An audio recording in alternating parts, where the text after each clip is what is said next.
বাংলাদেশের রেমিটেন্সের বড় একটি অংশ আসে যে জেলাটি থেকে, সেই জেলায় নেই বিশ্ববিদ্যালয়, নেই ভালো হাসপাতাল।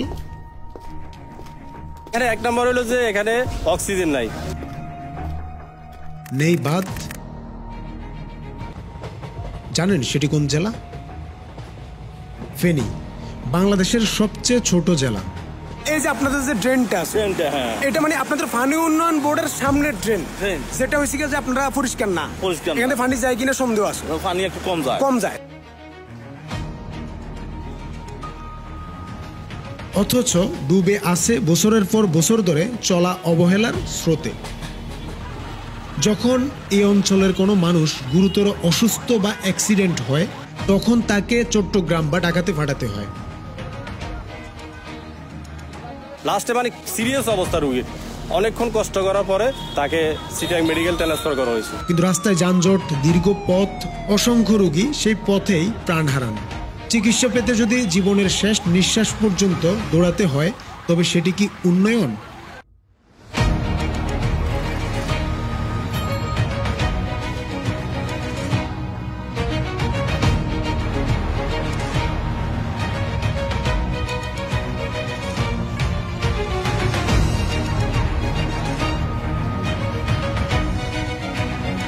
ফেনী হলো বাংলাদেশের চিকেন নেক, দক্ষিণ পূর্ব অংশে প্রবেশের একমাত্র সরু করিডোর। এটি ঢাকা ও কুমিল্লাকে যুক্ত করে চট্টগ্রাম, কক্সবাজার এবং পার্বত্য চট্টগ্রামের সাথে। তবুও এখানে স্থায়ী কোনো ক্যান্টনমেন্ট নাই।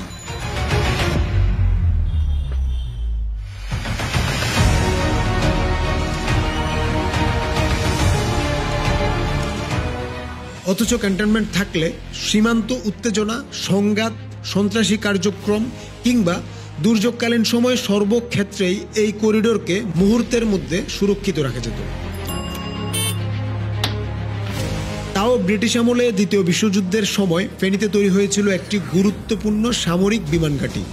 এটি মূলত মার্কিন বিমান বাহিনী 1944 থেকে 1945 সালে বার্মা অভিযানে ব্যবহারের জন্য নির্মাণ করেছিল।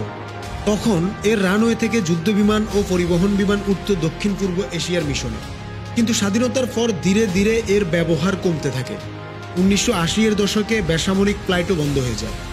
আজ সেই বিমানবন্দর পরিত্যক্ত, রানওয়ের অংশে ঝোপঝাড়, চারপাশে দোকানপাট ও স্থানীয় স্থাপনা। এটা পুরাতন বিমানবন্দর ছিল, অনেক আগের।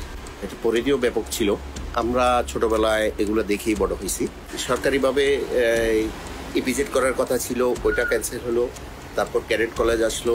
এখন মূল বাম পাশের জায়গাটা, ডান পাশের পুরোটাই ওনাদের ক্যাডেট কলেজে দখল করে নিছে।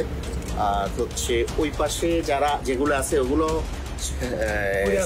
পড়ে আছে, ওগুলা সেনাবাহিনীরা ইয়া করছে। তাদের বিমানবন্দর, এটা যেটা পুরাতন বিমানবন্দর, এগুলো সেনাবাহিনীরা তাদের কন্ট্রোলে নিয়ে নিছে। তবে এত কিছু নায়ের মাঝেও ফেনীতে বন্যা এখন শুধুমাত্র দুর্যোগ নয়, বরং অভ্যাস। বৃষ্টি নামলেই মানুষের মনে ভয়, এই বুঝি আবার ডুবে গেল সব। 2024-এর ভয়াবহ বন্যা ফেনীর মানুষ কোনোদিনও ভুলবে না। ঘরবাড়ি, ফসলি জমি, মাছের প্রজেক্ট, খামারের মুরগি সব বেঁচে গেছে মানুষের। লক্ষ লক্ষ পরিবার হয়ে গেছে গৃহহীন ও কর্মহীন। সবচেয়ে বেদনাদায়ক ও লজ্জাকর সত্য হলো, পানি উন্নয়ন বোর্ড, যাদের নামে আছে উন্নয়ন, তারা ডুবে যায় হালকা বৃষ্টিতে। কি অদ্ভুত বিষয় না? মানে পানি উন্নয়ন বোর্ডের সামনের যে ড্রেনটা, সেটা দেখলেই বোঝা যায় যে তারা আসলে কতটা গভীরভাবে ঘুমাচ্ছে। অন্যদিকে 1 বছর কেটে গেল, তবু হয়নি কোনো টেকসই বাঁধ নির্মাণ, নেই জলাবদ্ধতা নিয়ন্ত্রণের পরিকল্পনা। কারণ পানি উন্নয়ন বোর্ডের সামনেই তো জলাবদ্ধতা হয়ে থাকে। এদের কাছ থেকে আপনি কিভাবে শহরের জলাবদ্ধতা কমানোর আশা করেন? আর এদিকে মানুষ শুধু অপেক্ষা করছে পরবর্তী বিপর্যয়ের জন্য। প্রতিদিন হাজার হাজার ফেনীবাসী গাম জড়াচ্ছে সৌদি, কাতার, দুবাই, মালয়েশিয়া থেকে শুরু করে পৃথিবীর অসংখ্য দেশে। প্রতি মাসে তাদের ঘাম ভেসে আসে কোটি কোটি টাকা রেমিটেন্স হিসেবে। এই টাকায় দেশের অর্থনীতি সচল, দেশের শহরগুলো উজ্জ্বল।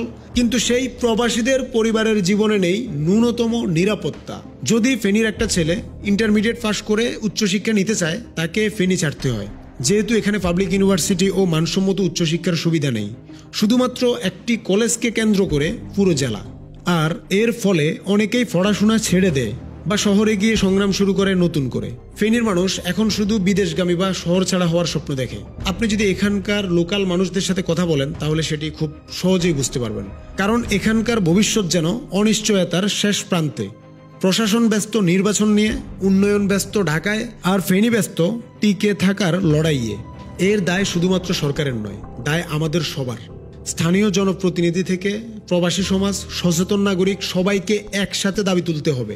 আমাদের দাবি খুব সহজ, আমরা বিশ্ববিদ্যালয় চাই, আমরা চাই সরকারি মেডিকেল কলেজ, পূর্ণ ক্যান্টনমেন্ট, শহরের ড্রেনগুলো থেকে শুরু করে খাল পূর্ণখনন চাই, আর অবশ্যই টেকসই বাঁধ চাই নিরাপদ ভবিষ্যতের জন্য।